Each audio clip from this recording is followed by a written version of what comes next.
Welcome to Tally Help videos. In this video, you will understand how to use GSTR-1 report for various return-related activities. With TallyPrime, you can move a voucher to a different return period if you do not want to file the return with the voucher or you want to include the voucher in a different return period.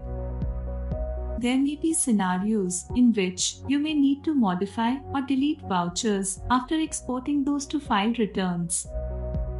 In TallyPrime Release 3.0, you can easily identify vouchers of a specific return period that are modified or deleted after exporting. If you have already uploaded the vouchers on the GST portal, then such a facility helps you to identify the vouchers that need to be re-uploaded on the portal with revised values. You will also get to understand how to sign returns in TallyPrime so that the values get freezed for the period. You may also have to amend vouchers from a signed return to a different return period. TallyPrime facilitates simple amendment of vouchers so that you can include the vouchers in a subsequent return period as needed. First, let's see how to move a voucher to a different return period. Open GSTR-1. Press Alt+G. Type or select GSTR-1 and press Enter.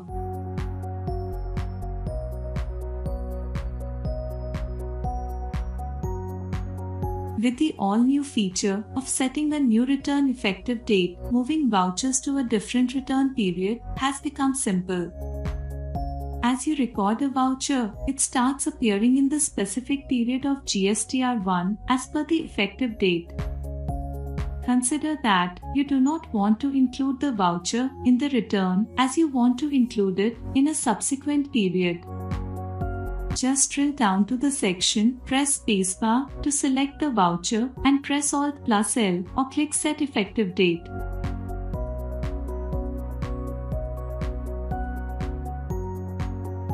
Consequently, the voucher will start appearing in the GSTR-1 of the period based on the effective date. As you can see, this voucher has started appearing in the B2B section when you open GSTR-1 for the period. Now, let us see how to handle transactions that need to be deleted after export. Consider that you exported a JSON file containing vouchers from a particular return period. Now, you are deleting one of the vouchers. Just drill down to the section,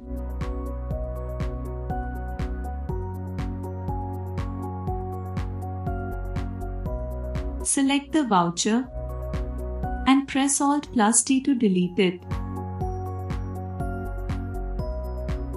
The voucher moves to the Marked for Deletion on Portal section. As you can see, the voucher is deleted before signing. Press Alt+E and export the voucher to Submit Delete Request on the GST portal. The voucher is denoted with the text Delete against it.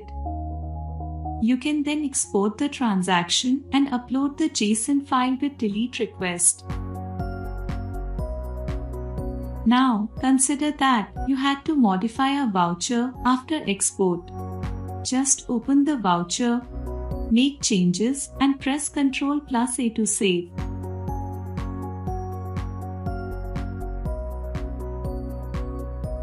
As a result, the voucher moves to the Modified in Books After Export section of GSTR-1. Thereafter, press Alt+E and you can see that the voucher is highlighted with the GST status Modified in Books After Export. You can export the JSON file of the voucher. TallyPrime ensures that when you export the JSON file with modifications at the time of re-uploading, only the modified values get updated for the voucher on the portal. Now, let us see how to sign return using GSTR-1 and undo signing whenever needed. As a supplier of goods or services, you must be filing returns on the GST portal for a specific period as followed in your business practices. Once you file returns on the GST portal, you can sign the return in TallyPrime. Signing a return in TallyPrime freezes values of all the transactions included in the return. As a result, you will not be able to modify transactions that are included in the filed return. For instance, let's open GSTR-1 for a specific period. Press Alt+G. Type or select GSTR-1 and press Enter. To change the period, press F2. Enter the from and to dates and press Enter. Now, say you have filed the return for this period. You can mark it as signed in TallyPrime. Press F10 or click Mark as signed. Now, if you want to mark the previous returns as signed along with this, then you can press C or click Mark current and previous returns as signed. This option helps when you might have forgotten to mark previous returns as signed. Now, press S or click Mark current return as signed. If there are any transactions in the uncertain transactions, corrections needed, or ready for export section, then a message appears to inform you about the same. If you want to correct and export those transactions before signing, then you can do so. Press Y to continue signing. The return is marked as signed and the values such as amount and tax amount get freezed for the return period. You can see the status as signed. Now, consider that you had signed this return accidentally. In such cases, press Alt plus F10 or click the arrow against mark as signed and click Undo Signing. Press S to undo signing of the return. The status got changed to not signed. Now, let us see how to amend vouchers in a return that is marked as signed. Press F2 and open GSTR-1 with the period for which return is marked as signed. Now, consider that one of the vouchers needs to be amended with some modifications in the values. Drill down to the respective section of the transaction, say B2B invoices. Drill down further to the party. Identify the voucher and drill down to it. Make the changes and press Ctrl+A to save.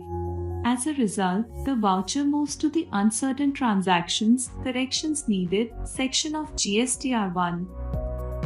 Drill down to the section. Press spacebar to select the voucher and press Alt+L or click Set Effective Date. Enter the new return effective date as per the period to which you want to amend the voucher. You can select multiple vouchers if needed. Press Escape. And you will observe that a section named Amendments Marked for Future Returns has got created. Drill down and you can see the transactions. And when you open GSTR-1 for the period to which you have amended the voucher, you will find the voucher in the Amended B2B Invoices 9A section. Now, consider that you want to delete a voucher included in a signed return as the business deal is cancelled by the counterparty or other such reasons. Let's open GSTR-1 for the period of signed return. Drill down to the respective section of the transaction that you want to delete, say B2B invoices. Drill down further to the party. Select the voucher and press Alt+T to delete. Press Escape and drill down to Marked for Deletion on Portal. Now, you need to amend this voucher to 0 in the subsequent period. So, select the deleted voucher and press Alt+L or click Set Effective Date. Enter the date and press Ctrl+A to save. Now, the voucher moves to the non-accounting transactions included in return section. based on the effective date provided by you, the voucher moves to the respective period under the amended P2B invoices 9A as amend with 0. As you saw, you can do all the return-related activities such as signing return, moving a voucher to a different return period. You can amend the vouchers after signing so that you can include those in the future return period. And if you have modified or deleted vouchers after exporting, then TallyPrime ensures that you can identify such vouchers and export with delete request or modifications as needed. Thank you. To know more about TallyPrime features, visit help.tallysolutions.com. Subscribe to the Tally Solutions channel for the latest videos.